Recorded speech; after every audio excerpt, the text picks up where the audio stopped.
Walaqad najjayna bani Israil minal adzabil muhin, dan sungguh-sungguh kami telah menyelamatkan Bani Israel dari siksaan yang menghinakan, yaitu dari ini disebutkan min Fir'aun, siksaan Fir'aun.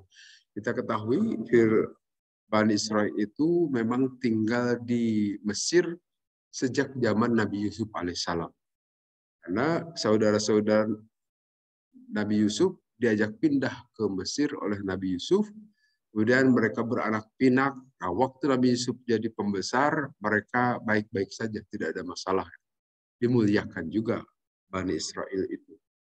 Tetapi kemudian lama-kelamaan itu Bani Israel, penguasa di Mesir itu berpindah tangan kepada Fir'aun. Kita ketahui Fir'aun itu raja yang zalim, yang lebih mengutamakan suku dia sendiri, suku Kipti, orang Mesir, sedangkan Bani Israel itu nanti diperbudak lama-kelamaan begitu. Maka di sini dalam Al-Quran minal azabil muhin, diselamatkan itu Bani Israel itu dari siksaan yang menghinakan, yaitu diturunkan derajat kemanusiaannya itu. Karena budak itu kan jadi kelas nomor 2, derajatnya itu jatuh. Min Fir'aun, sesungguhnya Fir'aun itu alian, takabur. Sesungguhnya Fir'aun itu adalah termasuk kumulungkung gitu, kalau bahasa kita. Haitsu anqadahum mimma kanu fihi min ihanati fir'auna wa idlalahu lahu. Di sini Fir'aun melakukan penghinaan terhadap kaum Bani Israel dengan cara mereka dijadikan sebagai orang warga negara kelas 2 barangkali begitu. Bagaimana di dunia penjajahan waktu kita juga dijajah oleh Belanda kan, tentu warga negara kelas 1 itu warga Belanda. Bangsa pribumi yang memiliki tanah air itu sejak dari awal itu dijadikan kelas nomor 2. Itu seperti itulah sunnah manusia, begitu biasa, suka menghinakan mereka yang di luar sukunya. Jadi etnisitas itu dari dahulu terjadi. Sampai terjadinya Perang Dunia Kedua juga itu adalah gara-gara etnis juga. Itu dalam hal ini Jerman atau Hitler itu berasa paling unggul dibanding dengan bangsa-bangsa yang lain. Sebagai bangsa Arya, mereka menghina bangsa-bangsa lain sehingga terjadilah peperangan itu. Dan sampai sekarang juga masih terjadi kan di kita juga. Kelas-kelas seperti itu. Itu terjadi sejak zaman Fir'aun juga. Bahkan mungkin bisa sebelumnya. Dengan cara taskhirihi, mereka melemahkan iyahum kepada Bani Israel bil a'mal muhinati syaqqati, dalam pekerjaan-pekerjaan yang menghinakan. Innahu kana alian, sesungguhnya Fir'aun itu alian. Di sini mustakbiron jabbaron anidan. Ditafsirkan dengan 3 kata-kata alian itu. Ali itu artinya tinggi, orang yang tinggi. Tapi yang maksud di sini tinggi hati. Ya takaburlah mungkin dalam bahasa kita. Di sini diterjemahkan mustakbiron, orang yang tinggi hati, jabbaron juga sangat pemaksa, ani dan juga sangat bangkawarah gitu. Bangkawarah menolak gitu kan, menolak, tidak senang, ya suka-suka sendiri gitu. Dalam surat Al-Qasas sebutkan begini, inna fir'auna ala fil ardi wa ja'ala ahla syi'a. Sesungguhnya Fir'aun itu telah kabur, telah kumulungkung, telah adiguna gitu. Fil ardi di muka bumi, wa ja'ala ahlaha syi'a, dan telah menjadikan penduduk Mesir itu menjadi syi'a, jadi syiah, jadi kelompok-kelompok berpecah-pecah. Astakbaru wa kanu qauman alin, maka takaburlah itu kaum Firaun dan mereka semua adalah kaum yang takabur. Itu penjelasan dari surat Al-Mu'minun yang menggambarkan umumnya Firaun dan kaumnya itu takabur. Walaupun ada 1-2 yang beriman, termasuk istri beliau, Siti Asiyah itu beriman kepada Nabi Musa alaihissalam. Tapi di sini Allah menggambarkan Fir'aun itu adalah sebagai orang yang berlebihan, minal musrifin, orang-orang yang berlebihan dalam memperlakukan umatnya itu atau memperlakukan rakyatnya. Bahkan keberlebihan ini adalah pengakuan terhadap dirinya sebagai Tuhan. Ana rabbukumul a'la, gitu dalam surat Wan-Nazi'ati yang kedua di surat di juz Amma itu. Ana rabbukum a'la, aku ini adalah Tuhan kalian yang tinggi. Itu pengakuan Fir'aun. Jadi satu-satunya manusia paling takabur di muka bumi itu yang dicatat oleh Quran itu Fir'aun itulah. Karena pernyataannya menyatakan aku ini Tuhan kalian yang tinggi. Orang lain tidak ada. Korun tidak seperti itu. Yang Raja Namrud juga tidak menyatakan diri seperti itu. Tapi yang paling keras atau yang paling kuat pernyataan kekafirannya kepada Allah itu adalah Fir'aun, menyatakan diri begitu. Sehingga nanti kematiannya juga dihinakan oleh Allah. Ditenggelamkan di Laut Merah. Kemudian, Fakana Fir'aunu sirfan fi amrihi. Nah, Fir'aun itu memang dia itu berlebih-lebihan dalam urusannya. Yaitu sampai mengaku yang kelebihan atau berlebihan sikap Fir'aun yang sangat itu adalah pengakuan dirinya terhadap Tuhan. Mengapa? Ya karena tidak pantas sebagai manusia ngaku-ngaku diri sebagai Tuhan. Walaupun memang bagi manusia ini ada sifat kita juga semua punya pasti sifat seperti itu. Kalau kita punya keunggulan, tentu merasa paling hebat di antara manusia yang lain. Nah, sifat seperti itu memang dimiliki oleh semua manusia. Apalagi dalam situasi yang kondusif seperti Fir'aun. Dia jadi raja, kemudian berkuasa penuh, harta berlimpah dan sebagainya, maka wajar dia mendeklarasikan diri sebagai Tuhan. Dan kita juga di sini yang hanya sebagai rakyat gitu, kalau punya keunggulan ingin menceritakan kan ke orang lain, ingin menyampaikan. Kalau sifatnya bersyukur, boleh silahkan. Amma binikmati rabbika hadis, silahkan sampaikan nikmat seperti itu. Tapi kalau sifatnya takabur itu yang terlarang, tidak boleh. Kadang-kadang sulit membedakan apakah kita bersyukur atau kita takabur dalam menceritakan nikmat itu. Nah, itu kembali kepada diri kita masing-masing. Kalau bersyukur, bagus itu ceritakan kesuksesan kita, keberhasilan kita, tetapi niat kita harusnya dalam rangka mengamalkan surat wa amma bi nikmat rabbika hadis. Dan adapun terhadap nikmat Tuhanmu itu hadis ceritakan, tidak apa-apa. Tapi niat bersyukurnya itu harus dikemukakan lebih dalam, bukan dalam rangka merasa hebat sendirian. Semuanya itu terjadi karena Allah. Nah, yang dilakukan Fir'aun itu tidak begitu. Boro-boro bersyukur, dia sendiri yang mengaku Tuhan. Maka disebut musrifin. Minal musrifin termasuk orang-orang yang melewati batas. Itu Fir'aun. Raja Fir'aun itu. Kemudian, di sini disebutkan, walaqad ikhtarnahum ala alamin. Di sini Allah menceritakan perihal penyelamatan terhadap Bani Israel. Saya kira kisah mengenai Bani Israel atau Nabi Musa dalam Al-Quran paling banyak. Saya sudah mendengar berulang kali di berbagai hampir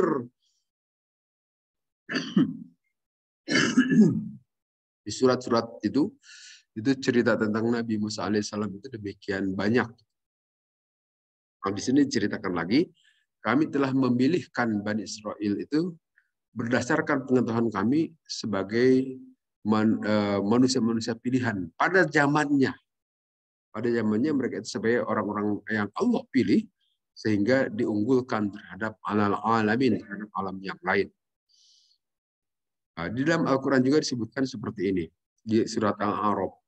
Qala ya Musa, Allah berfirman, hai Musa, inni istafaituka ala nas. Sesungguhnya aku telah memilihmu terhadap seluruh manusia. Pada zamannya tentu saja. Nabi Musa lebih unggul dibanding dengan manusia yang ada pada zaman saat itu. Kemudian juga dalam menjelaskan terhadap Siti Maryam, Allah juga memberikan pernyataan seperti ini. Wastafaki ala nisa'il alamin. Dan telah memilih Allah terhadap engkau, wahai Maryam, terhadap perempuan seluruh alam ini. Itu pada zamannya. Apa sebab? Karena pada zaman Siti Khadijah yang lebih unggul gitu disebutkan. Inna Khadijah afdalu minha. Sesungguhnya Siti Khadijah itu lebih mulia dari Siti Maryam. Demikian juga Siti Asiyah mulia pada zaman Nabi Musa alaihissalam, zaman Fir'aun. Dan demikian juga nanti Siti Aisyah, istri Rasulullah, juga itu adalah mulia juga. Artinya Allah pilih itu pada zamannya. Pada zaman-zaman lain itu akan ada pilihan-pilihan yang lainnya juga. Kemudian ada pernyataan Nabi, itu Sayyidina Hasan dan Husain menjadi penghulunya para pemuda di surga. Nah, itu juga dipilih. Walaupun kita mengetahui Sayyidina Husain misalnya, beliau terbunuh secara menyedihkan dengan cara tewasnya itu dengan cara dibantai, gitu kan. Gitu. Tetapi pernyataan Rasulullah tidak mungkin salah. Pasti beliau nanti di akhirat menjadi penghulunya para penghuni surga. Sayyidina Hasan dan Husain. Demikian Allah juga telah memilih Bani Israel sebagai manusia-manusia yang Allah pilih. Wa atanahum minal ayati ma bihi bala'um mubin. Dan kami telah memberikan juga kepada mereka Bani Israel itu dari ayat-ayat, yaitu berupa hujah dan keterangan-keterangan, dan kadang-kadang khawarikulil adat, sesuatu yang keluar dari adat kebiasaan, dari logika. Ya, seperti contohnya membelah laut, itu kan. Mereka diselamatkan dari kejaran Firaun, begitu sampai di bibir pantai tidak ada pilihan lain kecuali harus nyebur ke laut. Dan itu kecil kemungkinan. Nah, kemudian Allah memberikan mukjizat kepada Nabi Musa alaihissalam dan bisa membelahnya. Itu keluar dari kebiasaan yang tidak bisa diterima oleh nalar, baik saat itu ataupun saat ini. Sulit itu. Tetapi itu adalah sesuatu yang Allah berikan. Mabihi bala umubin. Tetapi di dalam semua yang Allah berikan itu ada bala. Bala itu ujian. Bala itu bisa berupa suatu kesenangan, bisa juga berupa kesengsaraan. Itu ujian. Jadi kalau disebutkan bala itu mengandung dua kemungkinan. Seperti kalau kita memperoleh kenikmatan-kenikmatan, itu bukan tanpa ujian, itu ujian sesungguhnya. Memperoleh promosi jabatan misalnya, atau kenaikan pangkat, atau naik gaji, atau apapun lah, ada anugerah tiba-tiba dapat mobil undian misalnya, ujung-ujung dapat helikopter itu juga ada sesungguhnya bala juga. Atau memperoleh kesengsaraan seperti sakit dan sebagainya sama bala. Dalam rangka liyabluwakum ayyukum ahsanu amala. Sengaja Allah memberikan bala kepada manusia untuk menilai bagaimana menyikapi semuanya itu. Bersyukurkah atau sabarkah, itu yang akan dinilai oleh Allah. Yang kadang-kadang kita tidak sabar. Kita mengatakan kalau dapat sakit baru merasa diuji. Gitu. Betul, itu juga diuji.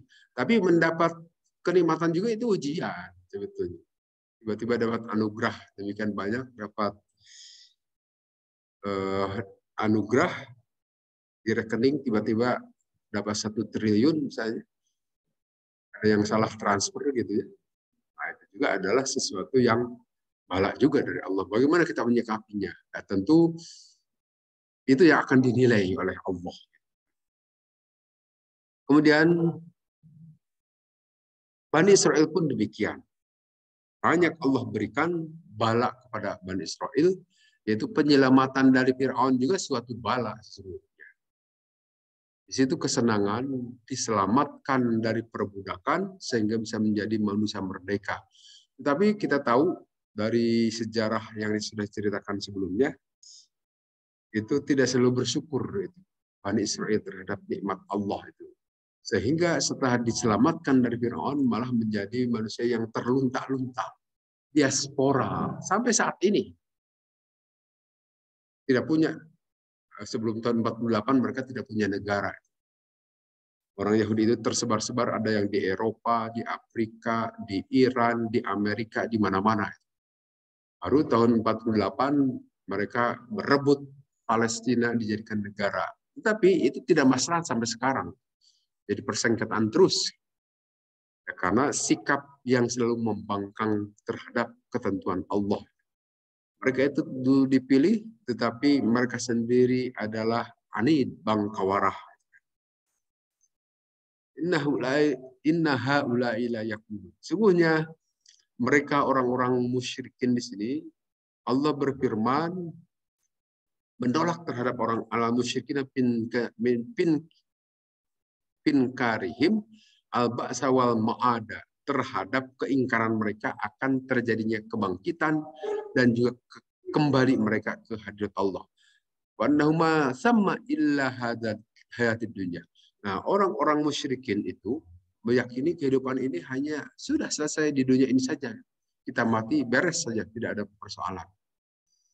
Nah, kalau itu yang diyakini oleh kebanyakan orang-orang musyrik saat itu, dan saat ini juga masih ada yang meyakini seperti itu. Orang-orang ateis seperti itu meyakini kehidupan itu hanya saat ini aja di dunia.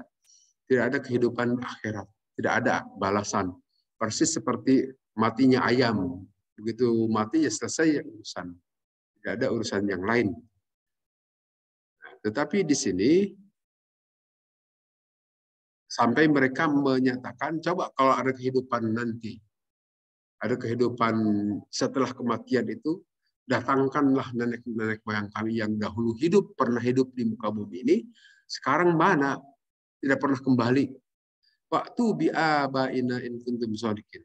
Datangkan nenek-nenek moyang kami kalau kalian benar bahwa akan ada kematian.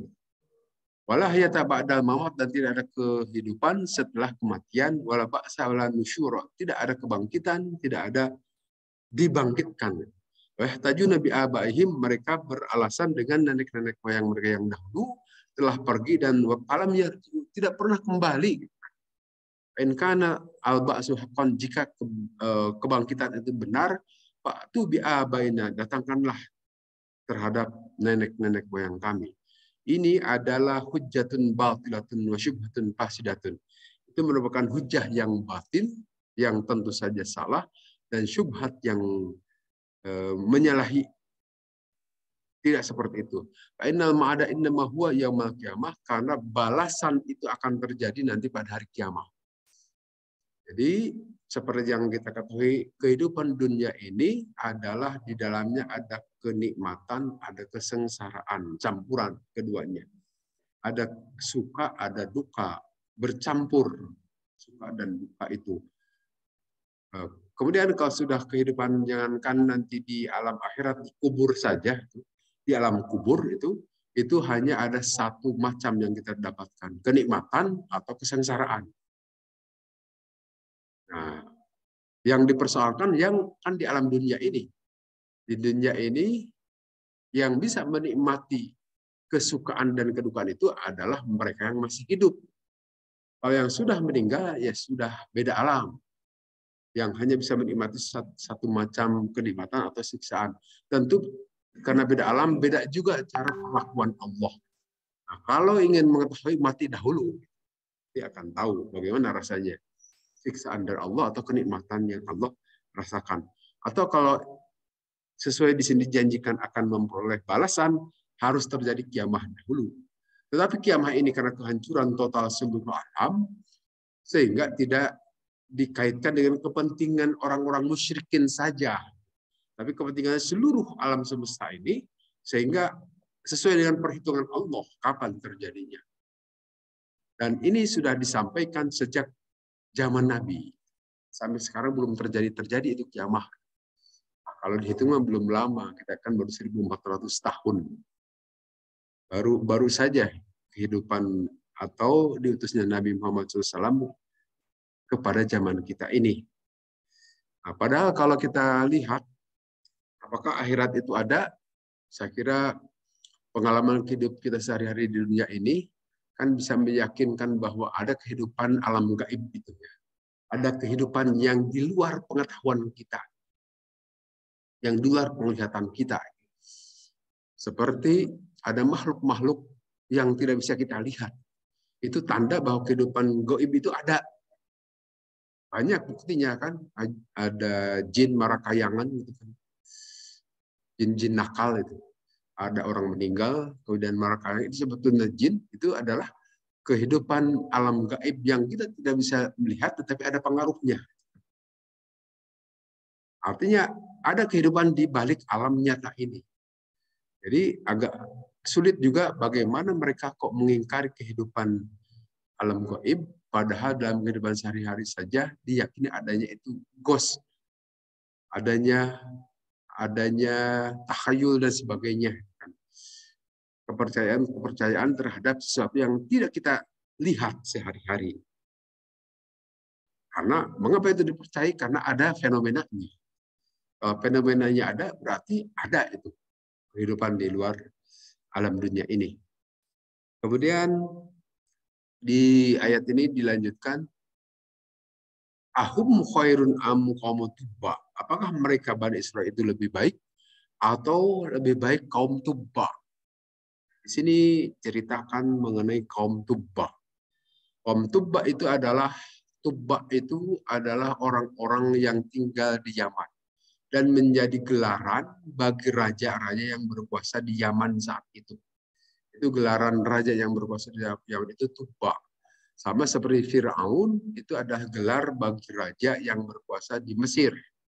Atau kaisar dalam bahasa kita, itu raja-raja yang berkuasa di Romawi saat itu. Kaisar Heraklius misalnya. Atau Kisra. Kisra itu adalah sebutan bagi raja-raja Persia.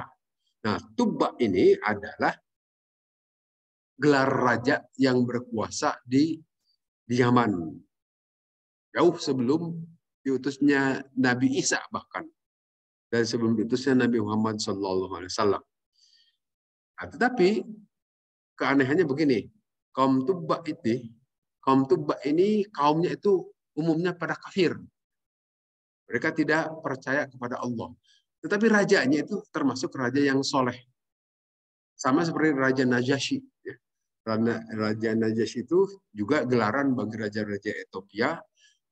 Raja Najasyi yang saat itu dijadikan tempat untuk berhijrah kaum muslimin, beriman kepada Nabi Muhammad SAW. Tetapi rakyatnya tidak. Nah, kaum Tubba juga begitu. Rajanya beriman kepada Nabi Musa saat itu, syariat Nabi Musa, tetapi kaumnya tidak termasuk. Waqad kanu araban min Qahtan kama anna haula'i arabun min Adnan. Mereka itu termasuk bangsa Arab dari suku Qahtan, sebagaimana bangsa Arab dari suku Adnan. Kullama malikun bihi rajulun sammuhu tubba'an. Nah, setiap raja yang berkuasa di Yaman itu, mereka kasih gelar Tubba. Sama seperti Kisro untuk penguasa di Parsi atau di Iran. Atau Kaisar untuk mereka yang berkuasa, untuk raja yang berkuasa di Romawi. Atau Fir'aun yang berkuasa di Mesir. Atau Najasyi untuk penguasa yang berkuasa di Habasyah atau di Ethiopia. Walakin tabaqu anna ba'da tababa'atuhum kharaja minal Yaman wasar fil biladi hatta wasal ila Samarkand. Nah, disebutkan di sini ada kesepakatan di antara para ulama, ada sebagian dari suku Tubba itu yang melakukan perjalanan sampai mereka sampai ke Samarkand. Samarkand itu Asia Tengah. Yang sekarang ada di dekat-dekat Rusia, yang dulu menjadi wilayah Uni Soviet. Washtadda mulkuhu wa adamu sultanuhu wa jaishuhu. Sehingga demikian besarnya kerajaan mereka itu sampai meliputi ke Asia Tengah dari Yaman. Coba perhatikan, Yaman itu kan ada di Jazirah Arab, kecil saja, tetapi penguasaannya itu sampai ke daerah Asia Tengah yang sangat luas. Sehingga menjadi besar kerajaannya itu waktu itu. Demikian juga tentaranya itu demikian banyak. Wattasaat mamlakatu wabiladu, dan demikian luas kekuasaan kerajaan mereka. Wa ayahu wa huwa alladzi masral hayah fatabaqannahu marra bil Madinah. Kemudian satu waktu diceritakan Raja Tubba ini berangkat ke satu perjalanan melewati Madinah. Madinah yang kemudian menjadi Madinatun Nabi itu, yang dulunya kota Yasrib, masih pada zaman jahiliyah. Mereka berencana melakukan pembunuhan terhadap penduduk kota Madinah, tetapi pamana'uhu, mereka terhalangi. Dan kemudian mereka, kalau begini, kalau siang hari mereka melakukan peperangan dengan penduduk Madinah, tapi kalau malam hari malah mereka, orang yang tadinya jadi lawan itu diobati. Kalau yang terluka, itu yang terjadi pada zaman itu. Ini kata-kata ini. Pamana'uhu wa qataluhu bin nahari wa ja'alu yaqunahu bil laili. Pada saat siang hari mereka berperang, tadi pada saat malam hari mereka bersama-sama. Ini agak aneh memang. Wastahya minhum wa qapanhum wastahaba ma'hum habrain min habrina min ahbari Yahudi. Nah, saat itu ternyata di Madinah itu sudah ada sejumlah orang-orang Yahudi. Yang dimaksud di sini orang Yahudi itu yang mencari nabi akhir zaman. Yang memang mereka sudah melakukan diaspora sejak zaman Nabi Musa juga kan. Salah satu diasporanya itu mereka sampai ke Madinah dalam rangka menjajab atau menyambut kedatangan Nabi akhir zaman, Nabi Muhammad SAW. Mereka tahu juga itu akan datang dari Bani Ismail. Tetapi setelah nanti Nabi Muhammad SAW datang, mereka tolak. Kecuali hanya beberapa orang saja yang beriman. Nah, sudah ada orang-orang Yahudi itu sejak ribuan tahun sebelum Nabi Muhammad SAW diutus di Madinah. Buktinya bertemu dengan Raja Tuba dari Yaman ini. Kemudian Raja Tuba juga diceritakan di sini melakukan perjalanan menuju Makkah dan berencana mau menghancurkan Ka'bah. Tetapi mereka tidak jadi melakukannya itu karena ada pencegahan. Ada perlawanan dari penduduk untuk tidak melakukan perusakan terhadap Ka'bah itu. Karena itu nanti Ka'bah itu sampai sekarang kan masih ada, tidak boleh pernah dihancurkan. Jadi bakal ada saja yang membela terhadap kehancuran Ka'bah itu. Nah, kemudian di sini diceritakan singkat cerita, wakana idzaka dinu Musa. Nah, saat itu yang berlaku di mereka itu adalah ajaran agama Nabi Musa alaihissalam. Fihi man yakunu ala hidayah qabla bi'satil masih. Waktu itu sebelum diutusnya Nabi Isa bin Maryam alaihissalam. Mereka mengikuti aturan agama Nabi Musa alaihissalam. Tapi sekali lagi yang ikut secara baik itu adalah yaitu rajanya, Raja Tuba-nya. Tapi kaumnya juga disebut kaum Tuba. Nah, di sini diumpamakan orang-orang Bani Israel ini, apakah mereka itu sama seperti kaum Tuba dalam arti mereka tidak beriman kepada Allah, padahal sudah jelas nyata diberikan bukti-bukti keagungan Allah kepada Bani Israel itu. Apakah mau diserupakan dengan kaum Tuba mereka itu atau tidak seperti di ayat di atas? Ahum khairun am kaum Tuba walladzina min qablihim. Apakah Bani Israel itu lebih baik daripada kaum Tuba dan orang-orang sebelum mereka yang telah kami hancurkan? Innahum kanu mujrimin. Sesungguhnya mereka itu adalah termasuk orang-orang yang durhaka, orang-orang Bani Israel itu. Dalam sebuah hadis disebutkan seperti ini dari Abi Hurairah radhiyallahu anhu. Dari Nabi sallallahu alaihi wasallam. Nabi bersabda, "Ma'adri al-hududa taharatan li ahliha amla." Aku tidak tahu hudud, batasan-batasan kesucian untuk penduduk itu atau tidak ada ketentuan. Wala adri tuba la'ainan kan amla. Dan aku pun tidak mengetahui apakah tuba itu sesuatu yang ain, bentuk nyata atau tidak. Wala adri Dzulqarnain, dan aku juga tidak mengetahui Dzulqarnain itu nabiyan karena malikan. Apakah seorang nabi atau seorang raja? Ujairun kana nabiyan amla. Apakah aku juga tidak tahu apakah Uzair itu seorang nabi atau bukan. Hadis diriwayatkan oleh Imam Ibnu Abi Hatim. Nah, di sini maksudnya salah satu yang disoal oleh Nabi soal kaum Tubba. Artinya memang Tubba itu dikenal juga pada zaman Nabi Shallallahu Alaihi Wasallam. Selain diceritakan di dalam Al-Quran, juga diceritakan di kalangan para sahabat perihal keberadaan kaum Tubba ini. Apakah kaum Tubba itu nyata ada atau tidak, Nabi tidak mengetahui. Karena jaraknya demikian jauh. Boleh dikatakan mungkin 1000 tahunan jarak antara Nabi dengan kaum Tubba. Sehingga Nabi juga tidak mengetahui secara persis bagaimana keberadaan Tubba itu. Bahkan Nabi juga berkata-kata di sini. Apakah Dzulqarnain juga itu ada seorang Nabi? Raja Zulkarnain itu? Atau seorang raja saja? Atau Uzair itu yang nanti di Al-Quran disebutkan sebagai anak Allah menurut kata-kata Yahudi. Uzair itu apakah Nabi atau juga bukan? Nabi juga tidak mengetahui. Artinya di sini apakah mereka lebih baik dari kaum Tubba atau tidak? Wallahu alam, tidak mengetahui. Tapi hadis dari Siti Aisyah disebutkan begini. La tasubbu tubba'an fa innahu qad kana rajulan sholihan. Kalian semua tidak boleh memaki Tubba. Karena sungguhnya Tubba itu memang seorang laki-laki yang soleh.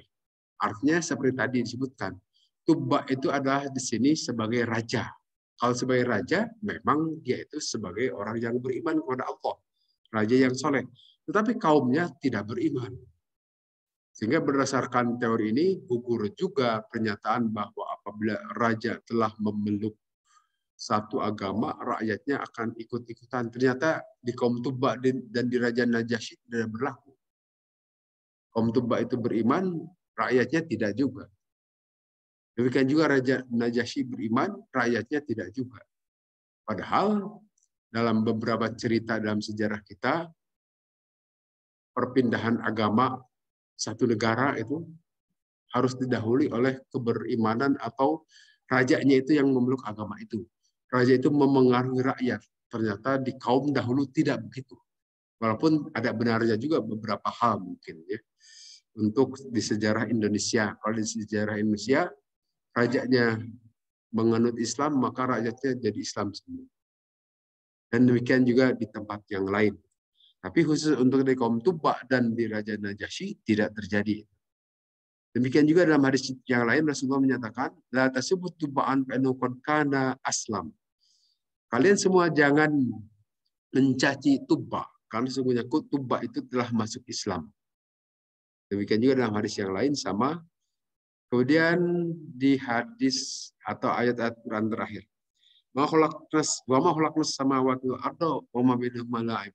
Dan tidaklah kami menciptakan langit-langit dan bumi ini secara main-main, tanpa tujuan. Itu keyakinan yang dilakukan atau yang diyakini kebanyakan orang-orang musyrik. Di ayat Al-Quran lain juga Allah menyatakan begini, tidaklah kami menciptakan langit dan bumi ini dan di antara keduanya itu secara batil. Demikianlah persangkaan orang-orang kafir. Maka kecelakaanlah bagi orang-orang kafir akan memperoleh neraka. Jadi ini juga pernyataan bahwa ciptaan Allah yang sekarang tergelar di muka bumi ini, Allah serius menciptakan, bukan main-main. Bukan asal-asalan, bukan coba-coba. Tapi serius. Kalau manusia disuruh beriman, memang akan ada konsekuensinya. Atau mau kafir juga silakan akan ada konsekuensinya. Bukan tanpa konsekuensi. Serius Allah menciptakan kita, menciptakan alam ini, bukan main-main. Di sini disebutkan yaumala yughni maulan am-maulan syai'a. Digambarkan pada hari kiamat nanti, kalau sudah terjadi, tidak bisa saling tolong-menolong antar kita itu. Sudah lepas saja. Walaupun di dunia ini kan bisa saling tolong-menolong. Terutama antar keluarga. Pasti kita akan tolong. Padahal ada adagium sebetulnya. Ya seperti pernyataan baik atau buruk adalah negara saya. Pernyataan umum biasanya. Yang penting karena ada ikatan emosional yang demikian tinggi antara kita dengan negeri kita, dengan kampung kita, maka kita bela mati-matian. Kan? Sampai terjadi perang kemerdekaan itu adalah begitu salah satunya. Silakan baik-baik saja. Tetapi nanti dasarnya bukan karena emosional, tapi soal kebenaran di hadapan Allah. Apakah dia itu seorang yang bertauhid atau tidak? Nah, dasarnya itu. Kalau tidak bertauhid, untuk apa dibela? Dan tidak bisa membela juga, walaupun itu saudara, itu pada hari kiamat. Berbeda keyakinan, berbeda agama, tidak bisa saling bela-membela. Atau berbeda dalam pemahaman keyakinan juga itu tidak bisa saling bela-membela. Allah menyatakan seperti itu. Illa marrahimallah, kecuali yang Allah beri rahmat. Nah, ini yang menyatakan bahwa kalau di antara kita itu ada kesamaan keberimanan, bisa saling memberikan syafaat. Saling membela maksudnya di sini. Walaupun syafaat juga, yang dimaksud syafaat itu tentu syafaat Rasulullah kan. Kalau antar kita itu paling hanya sebagai saksi saja bahwa beliau itu betul seorang yang rajin menjalankan ajaran agama, wahai Allah. Saya pernah melihat yang bersangkutan sholat, saya pernah melihat yang bersangkutan puasa, bahwa di balik itu dia berbuka, saya tidak tahu misalnya gitu ya. Tapi kesaksian itu bisa kita sampaikan ke hadapan Allah. Itu penjelasan di surat Ad-Dukhan sampai ayat 42. Innahu wal azizul rahim. Sungguhnya Allah itu al-azizur rahim, yang maha perkasa juga yang maha penyayang Allah. Wallahu a'lam. Saya kira sampai di sini penjelasan hari ini.